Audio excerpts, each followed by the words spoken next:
I lie very still, the way Dad showed me. It's okay to wipe the sweat from my face to stop it stinging my eyes, but I must do it slowly. No sudden movements, no holding my breath, even if I think there is someone just on the other side of the partition, listening. The important thing is to keep my heart slow and steady.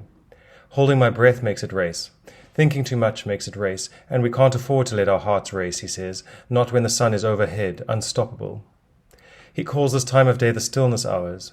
If we move too much or let our hearts race, the temperature rises in our bodies and the air can't cool us and our organs fail. He doesn't say it to scare me. I know it's true. I see it all the time. Children my age, dead in the streets, bodies of all the people who ran during the stillness hours, or shouted, or fought, or let their minds think about scary things.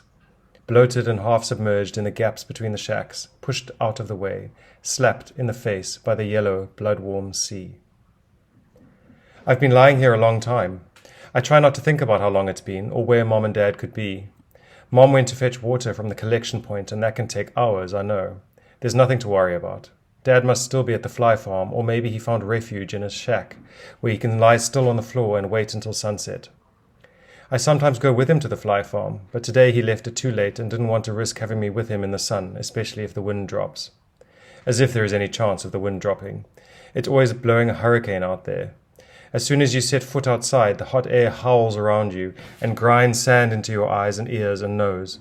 We cover our faces as much as we can. We wrap bits of old cloth around our heads. But we still have to breathe. We have to leave our eyes exposed so we can see. Besides, I know the wind hasn't dropped because I can hear it all the time. It screams along the walls and rips sheet metal off the shacks. Sometimes it kills people like that, slamming unsecured bits of sheet metal into people, but you can't really hear it if it's killing anyone because the sheet metal cuts right through them, or knocks them unconscious and there's no time to scream, and anyway, the wind is so loud you wouldn't hear them. I'm not even in the front room where the windows are, and I can hear it. I'm under our family's bed, near the stairs at the back. Mom hid me here because you can never trust what hungry people will do to a child on his own, she said.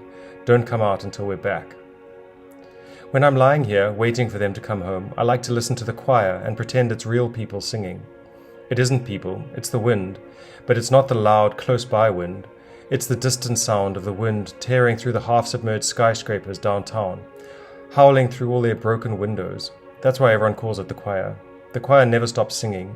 You can't get away from it, no matter where you are in the city, and so I like to imagine it's something beautiful, like a real choir singing, or angels in the sky looking down on us and protecting us.